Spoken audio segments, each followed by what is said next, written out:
여러분 지금 이제 대선이 막바지로 치닫고 있지 않습니까? 그런 와중에 집권당 대표인 분이 사표한다라는 긴급 기자회견이 있었습니다. 아니 정말 황당했습니다. 어떻게 이런 상황 속에서 집권당 대표가 사표를 낸단 말인가? 회견장에 들어선 이분은 호주머니에서 이걸 다 꺼내들었습니다. 사표서. 그래서 진짜 사표한 줄 알았어요. 그래서 이제 좀 들어가서 보니까 안에 사전투표라 이렇게 딱 쓰여져 있는 거예요. 그러니까 이 사표가 아니고 뭐요? 사전투표 자기가 하겠다 하는 것을 강조하면서 사전투표를 독려하는 그런 어떤 해프닝이었습니다.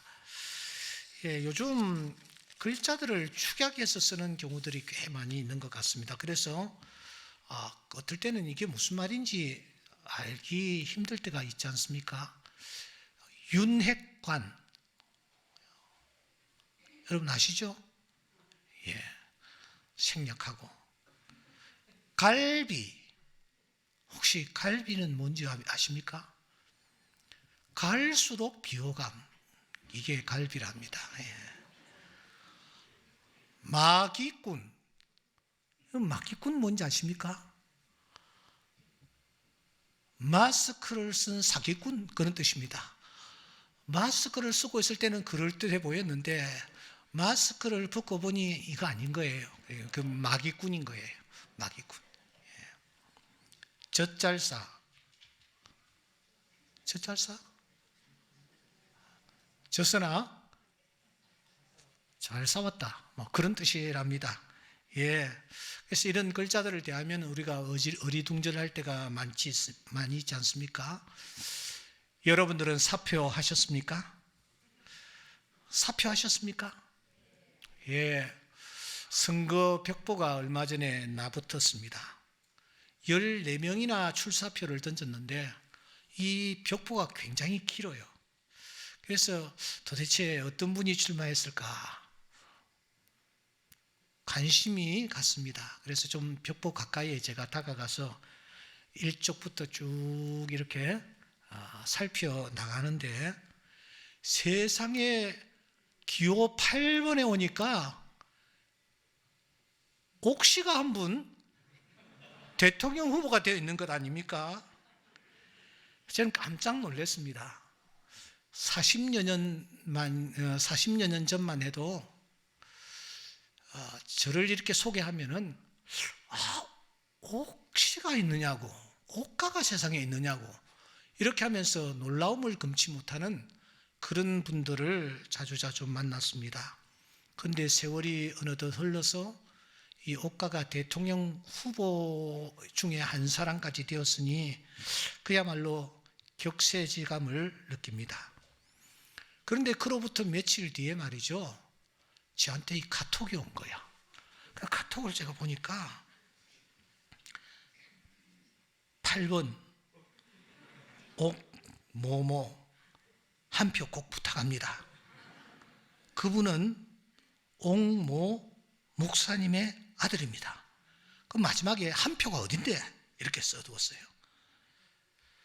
그 아버지 되는 목사님은 저와 동양입니다.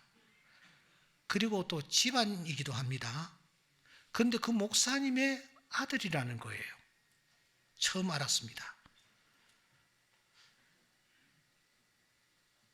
어제 제가 사표를 했습니다. 여러분 누구를 찍었을까요? 집안이요, 혈통이요, 잘 아는 그 8번을 제가 찍었을까요? 그 사람에게 제가 한 표를 행사했을까요? 여러분들은 사표하셨습니까? 어떤 기준으로 여러분들이 한 표를 행사하셨습니까? 9일날이 본투표일인데 한 표를 행사할 그런 계획을 갖고 계십니까? 러시아가 우크라이나를 침공했습니다. 명분은 이 우크라이나가 얼굴을 서방 쪽으로 돌렸다라는 그런 이유였습니다. 푸틴은 20여 년 절대 권력을 행사하고 있습니다. 대통령이 되었다가 다시 또 사임을 하고 총리 자리에서 잠깐 숨을 죽였다가 다시 올라가서 이렇게 권력을 행사하고 있는 사람입니다. 반대로 이 우크라이나의 젤렌스키는 이 푸틴과는 상대가 되지 않습니다. 처음부터 코미디언 출신이니 어쩌니 하면서 정치 경험이 전무하니 어쩐지 하면서 상당히 평가를 짜게 받았습니다. 하지만 전쟁이 딱 발발하자마자 그는 단호한 태도를 취합니다. 해외 피신을 그가 단호히 거절을 하며 결사항전 중입니다. 그의 입에서 나는 죽을 권리도 없다. 싸움이 한창이다. 나는 도피가 아니라 탄약이 필요하다. 이런 젤렌스키의 한마디 한마디는 그 옛날 셰익스피어가 했다라는 사느냐 죽느냐 그것이 문제로다라는 그 말보다 훨씬 제 피부에는 와닿고 있습니다. 온 국민이 그 한마디 한마디에 결집이 되고 있지 않습니까? 젊은이들은 조국을 지키겠다고 몰려들고 있습니다. 중요 징집소에는 전 연령층의 시민들이 넘쳐나고 있습니다. 심지어 외발인 장애인들까지 외발로 총을 들고 나섰습니다. 유명한 맥주 제조 회사는 맥주 제조를 중지하고 화염병을 만들기 시작합니다. 이런 시민들의 결연한 태도가 전 세계에 깊은 인상을 남기면서 지구촌 절대적인 지지와 협력을 이끌어내고 있는 것입니다. 여러분, 바로 그 중심에 젤렌스키라는 대통령이 있습니다. 이번 전쟁은 전 세계를 향하여 공동체의 지도자 한 사람이 얼마나 중요한지를 각인시키고 있는 것입니다. 여러분, 지도자, 리더는 참 중요합니다. 가정이라는 조그만 공동체로부터 국가라는 큰 공동체에 이르기까지 그 어떤 공동체인지 이 지도자가 얼마나 중요한지 모릅니다. 그 사람이 어떤 비전을 가지고 있는가, 어떤 철학과 어떤 의지와 어떤 담력으로 그 공동체를 끌고 나가고 있는가. 여러분, 그에 따라 그 공동체의 명운이 결정된다 해도 과언이 아닙니다. 그래서 성경은 말합니다. 그런즉 한 범죄로 말미암아 많은 사람이 정죄에 이른 것 같이 한 의로운 행위로 말미암아 많은 사람이 의롭다 하심을 받느니라.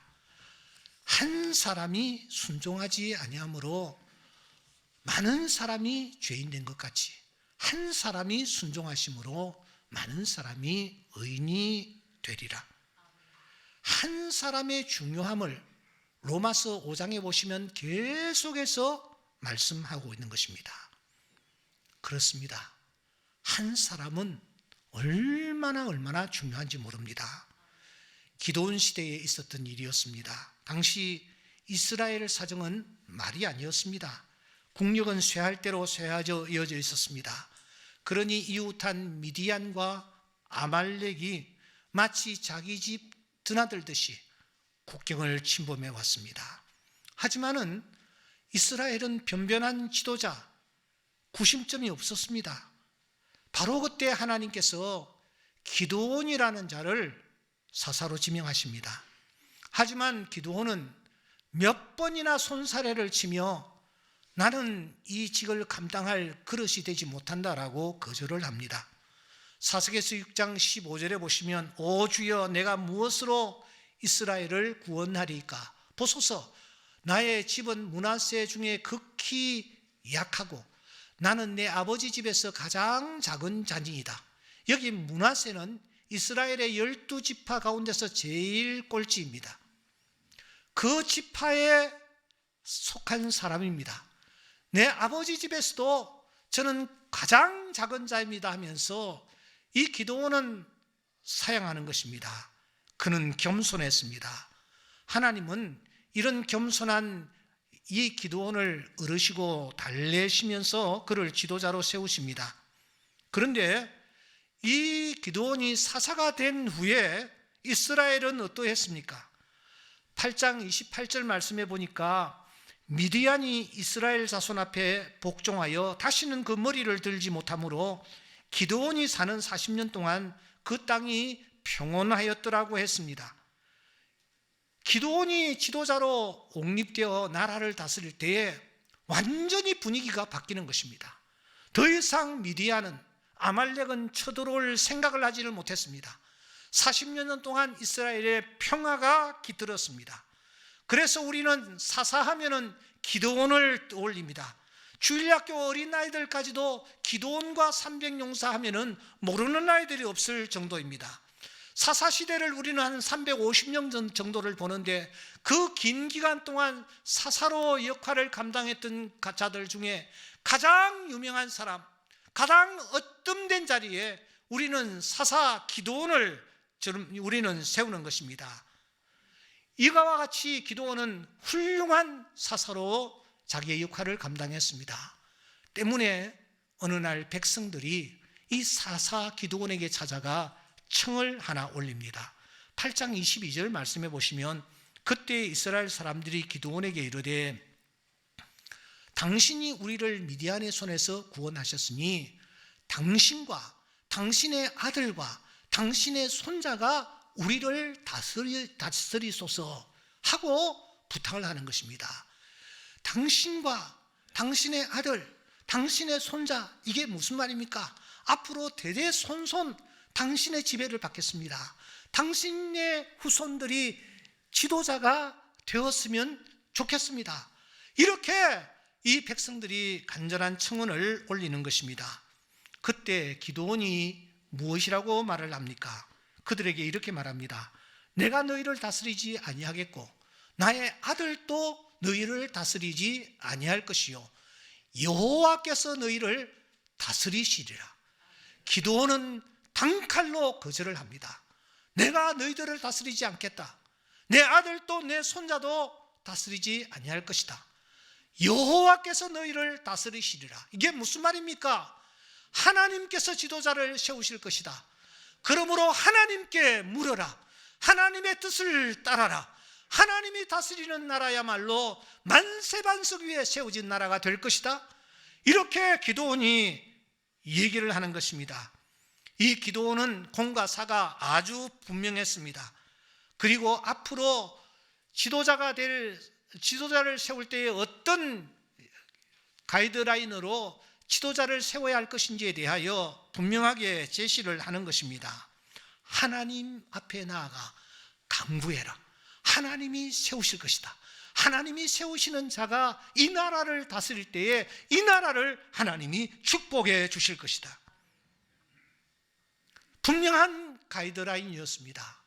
그런데 이 기드온의 자녀들 가운데서 아비멜렉이라는 자가 있었습니다. 그는 세겜 출신의 첩의 소생이었습니다.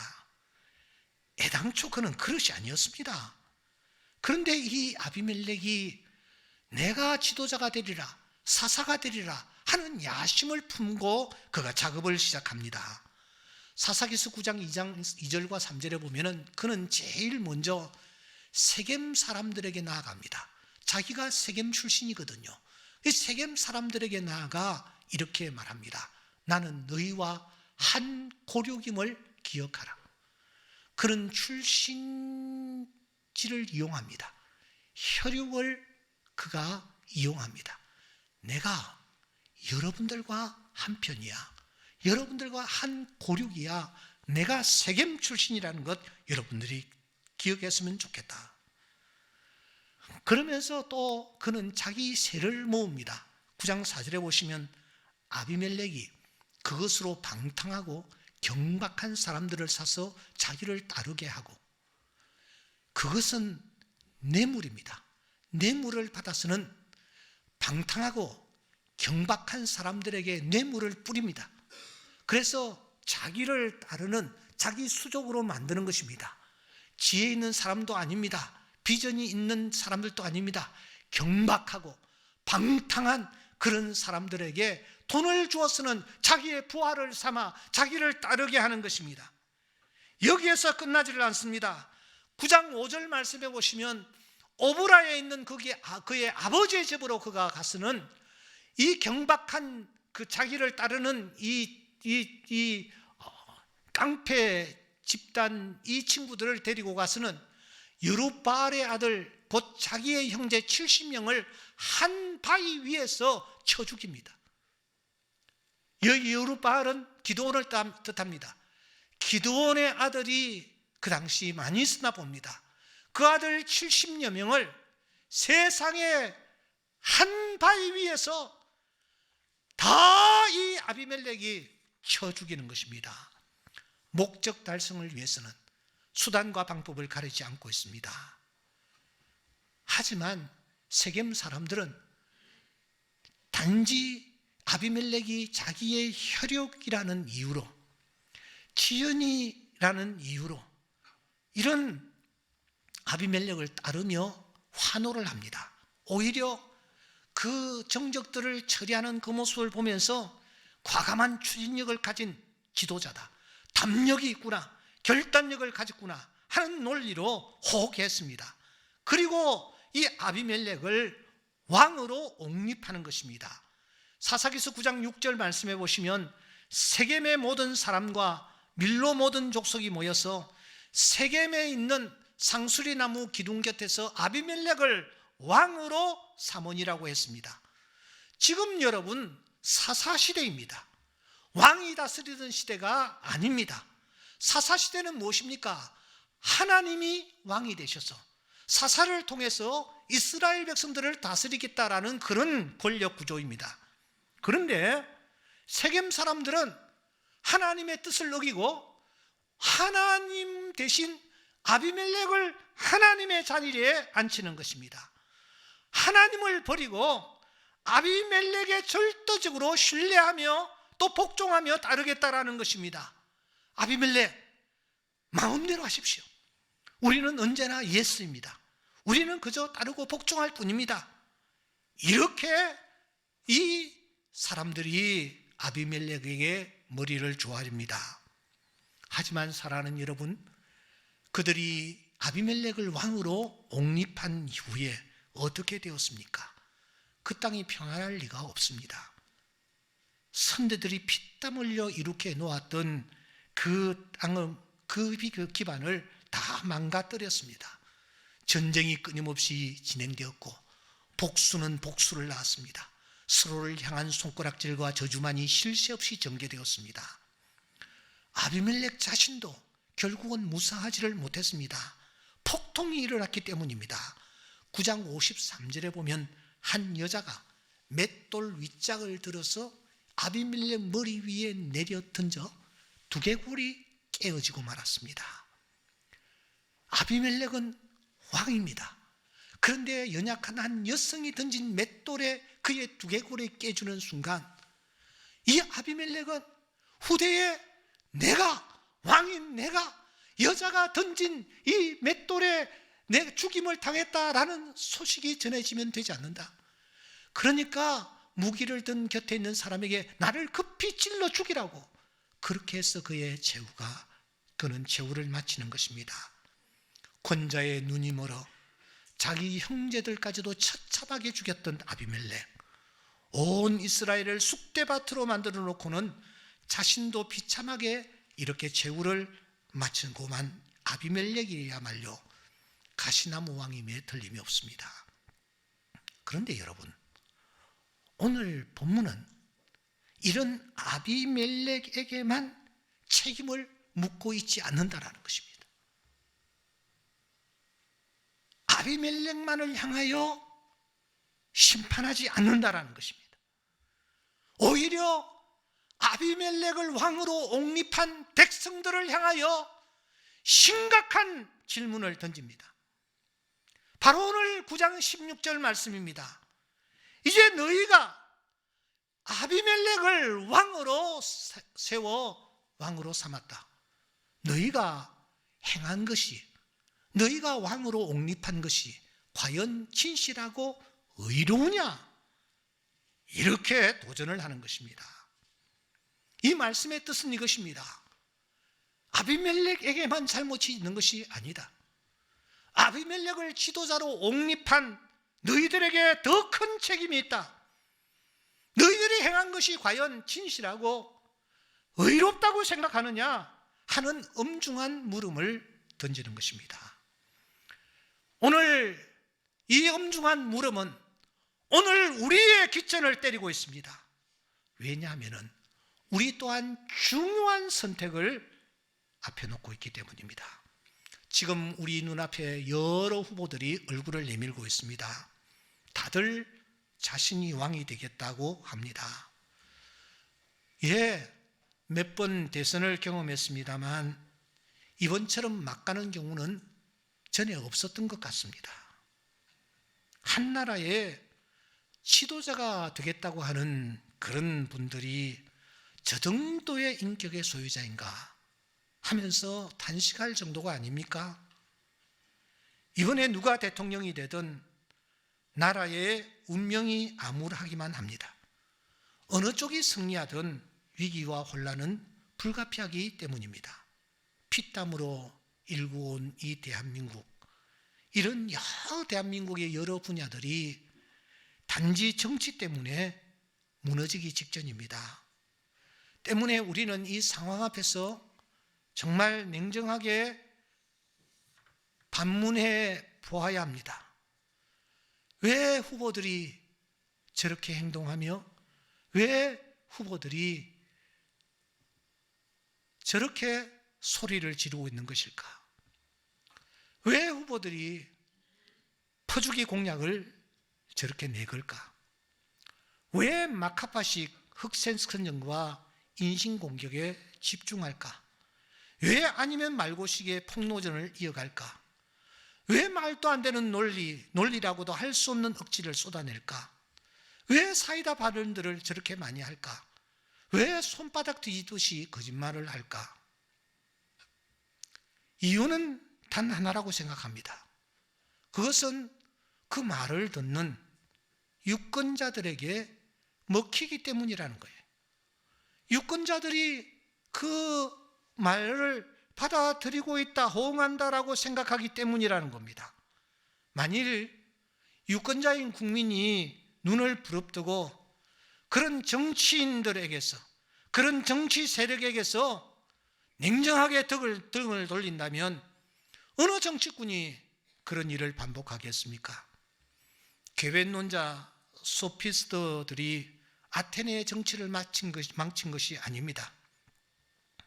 그들은 유권자가 원하는 대로 간지러운 부분을 긁어줬을 뿐입니다.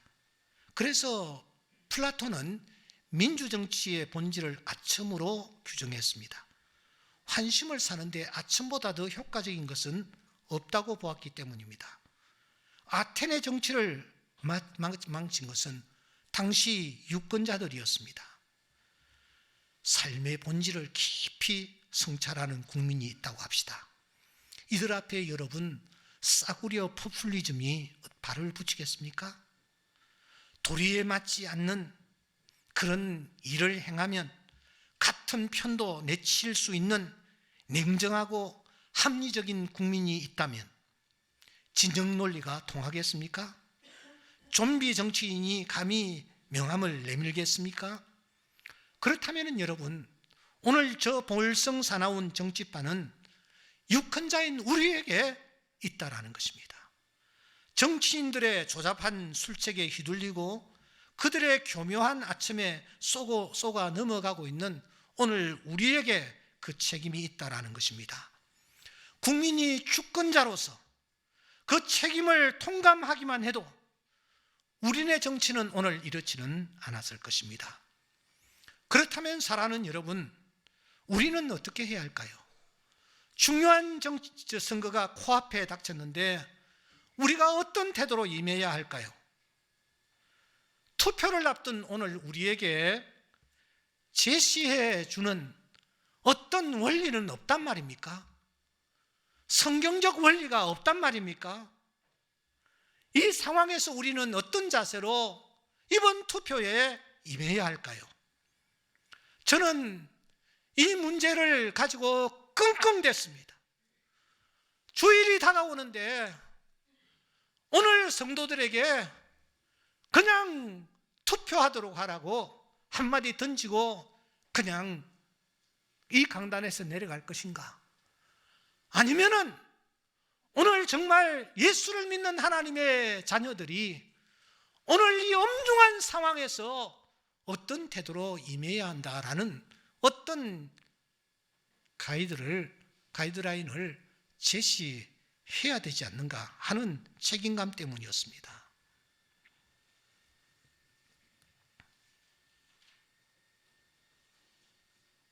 2000년 전 나사렛 예수라는 자를 놓고 온 유대가 큰 혼란에 빠졌습니다.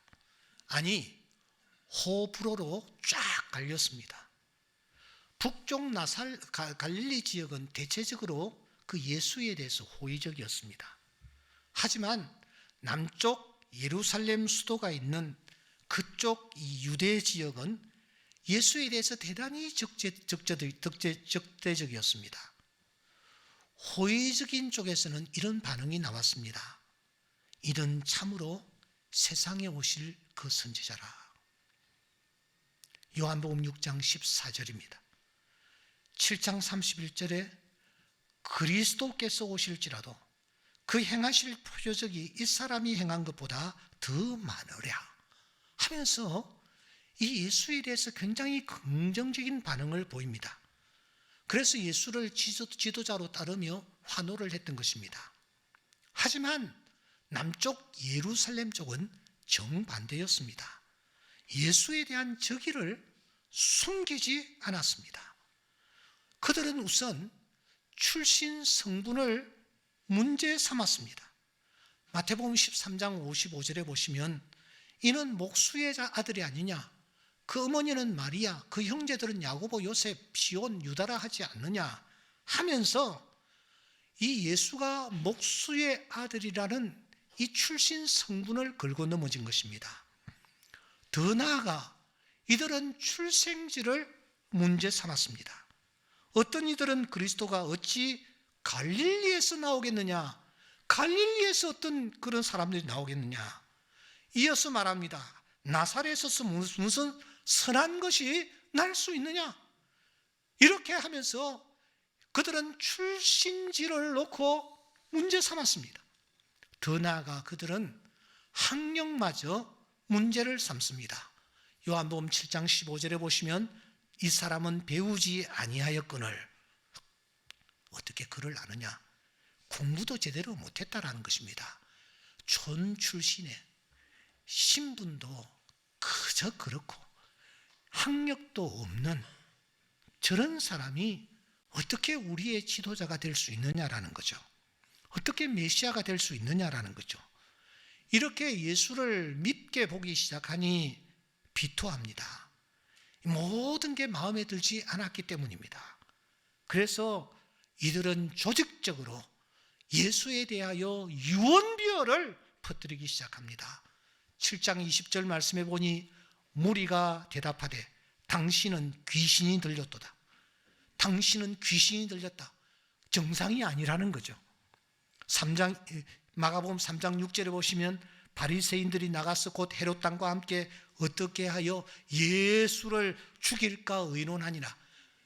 예수를 완전히 처단해 버릴까, 이 의논들을 그들은 돌리고 있었습니다. 이 정도로 이 남쪽의 예루살렘 쪽은 예수에 대해서 적대적이었습니다. 그러다 보니 갈릴리 쪽과 유대 쪽이 첨예하게 대립하게 된 것입니다. 이런 와중에 니고데모라는 한 사람이 등장합니다. 니고데모. 성경은 그의 등장을 이렇게 소개합니다. 3장 1절 말씀해 보시면 그런데 바리새인 중에 니고데모라 하는 사람이 있으니 유대인의 지도자라. 이 사람은요, 원고 본문 그대로 좀 놓아두세요. 이 사람은요 유대 출신이었습니다. 예루살렘 그 도시에 살고 있었습니다. 이 사람은 사내들인 공회 회원 중에 한 사람입니다. 여러분, 이 사람이 지금의 국회의원이었다라는 것입니다. 여기에 그 유명한 바리새파에 소속되어 있었습니다. 물질과 권력까지도 아주 넉넉했습니다. 그렇다면 여러분, 이 사람은 어느 쪽에 더 가까울까요? 갈릴리 쪽일까요? 남쪽 예루살렘 유대 쪽일까요? 당연히 그는 예루살렘 쪽이었습니다. 그쪽에 속한 골수 분자 중에 한 사람입니다. 이 남쪽의 세력을 이끄는 중심 세력이었고 리더격이었습니다. 그러므로 이 사람은 예수에 대해서 당연히 적대적이어야만 했습니다. 왜냐고요? 그 그룹에 속해 있었고 그 그룹에서 리더 역할을 하고 있었기 때문입니다. 그런데 이 사람을 소개할 때의 성경은 어떻게 그 사람을 소개하는가, 이것이 저의 관심사였습니다. 흥미롭게도 이 니고데모를 소개할 때에는 항상 에크라는 전치사를 동원합니다. 그를 소개할 때마다 에크, 바리새인 중에 이 에크는 중심부에서 빠져나온다 하는 뜻을 가지고 있습니다. 원천과 초석과 기원과 가장 해에서부터 빠져나온다, 자기의 몸을 뺀다, 이런 뜻을 가지고 있습니다. 자기가 지금 몸담고 있는 바로 그곳, 예수에 대해서 적대적인 무리들이 우글거리는 그곳, 예수를 죽이려고 하는 사람들의 음모가 진행되는 그곳, 예수에 대해서 반대 일색의 진영에서 이 사람이 빠져나온다 하는 뜻을 담고 있다는 것입니다. 모두 다 예수에 대해서 적대적이었습니다. 특별히 바리새인들, 그리고 공회원들, 이들은 예수에 대해서 처음부터 끝까지 적대적이었습니다. 그런데 여기 니고데모가 그 무리로부터 빠져나온다라는 그런 뜻을 담고 있습니다. 니고데모를 소개할 때마다 에크 하고 있습니다. 니고데모가 자기 진영에서 빠져나옵니다. 그리고 그가 어디를 향하고 있습니까? 반대 진영인 저 갈릴리 진영으로 갑니까? 아니에요. 자기 진영에서 빠져나온 이 니고데모가 어디를 향하느냐? 3장 2절에 보시면 그가 밤에 예수께 와서 자기 진영에서 몸담고 있던 그가 빠져나와 예수에게로 갑니다. 그리고 예수에게로 간 그는 직접 예수에 대해서 확인하는 것입니다. 자기가 들었던 것, 자기가 지금 생각하고 있는 예수에 대한 것, 적대적인 그런 입장에 처해져 있는 그 사람들의 얘기, 유언비어들, 이런 것들을 전부 예수님에게 가져가 직접 확인하는 것입니다. 그리고 그는 지금 예수에 대해서 자기가 생각하고 있던 것이 잘못되었다라는 것을 그가 확인하며 예수라는 분이 얼마나 옳은 분인지를 다시 한번 확인하는 것입니다. 이렇게 예수님에게 가서 예수님을 확인한 니고데모가 내린 결론이 무엇입니까? 7장 50절과 51절에 보시면 그 중에 한 사람, 여기도 에크입니다. 그 중에 한 사람, 곧 전에 예수께 왔던 니고데모가 그들에게 말하되 우리 율법은 사람의 말을 듣고 그 행한 것을 알기 전에 심판하느냐? 알아봐야지, 이 말입니다. 그 사람 말을 들어봐야지, 그 말입니다. 듣지도 않고 심판을 한단 말인가? 우리가 가지고 있는 성경 말씀이 그렇게 가르치고 있느냐? 지금 니고데모가 예루살렘으로 내려가 자기 진영에 있는 사람들에게 예수에 대하여 적대적이며 예수에 대하여 죽이려고 음모를 꾸미는 그 사람들에게 우리 율법이 그렇느냐? 사람의 말을 듣고 행한 것을 알기 전에 심판을 하라고 우리 가지고 있는 율법에 그렇게 가르치고 있느냐? 그렇게 말을 하는 것입니다. 무엇입니까? 예수에 대하여 잘못 지금 태도를 취하고 있다는 것입니다. 적대적인 태도를 취하고 있는데 이게 정말 아니라는 것입니다. 내가 가서 확인해 보니 예수는 그런 분이 아니라는 것이에요. 그러면서 그는 어떤 태도를 취합니까? 요한복음 19장 39절에 보면은 밤에 찾아왔던 니고데모가 이렇게 하더라고 말하고 있습니다. 주님이 십자가에 못 박혀 돌아가십니다. 그때 니고데모가 그 현장에 나타나 예수님의 시신이 상하지 않도록 아주 넉넉한 모략과 침향 섞은 것을 가지고 와서 예수님의 장례를 함께 치르는 것입니다. 엄청난 양의 모략을 제공하면서 말입니다.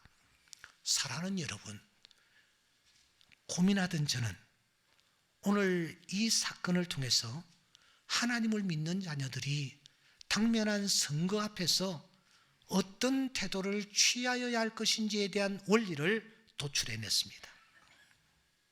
오늘 우리가 지금 중요한 선거를 앞에 놓고 우리가 취해야 할 태도가 이것이구나 하고 깨닫게 되었습니다. 그게 무엇입니까? 세 가지 중요한 원리가 있습니다.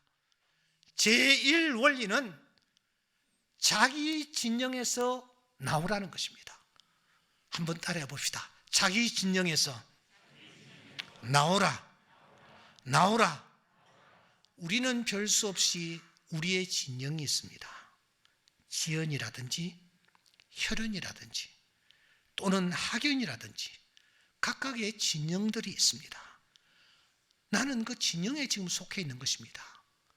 어찌하다 보니까 나는 이쪽 마을에서 태어났고 어찌하다 보니까 그 사람은 저쪽 마을에서 태어나 성장을 했습니다. 이렇게 진영에 속하다 보니 별 수 없이 그 진영에서 행하는 논리에 영향을 내가 있습니다. 세뇌를 당합니다. 시야가 좁아집니다. 그래서 내 생각이 굳어져 가는 것입니다. 이런 진영, 그리고 진영 논리에서 니고데모는 나왔습니다. 우리도 오늘 내가 속한 진영과 진영 논리에서 여러분 나오셔야 합니다.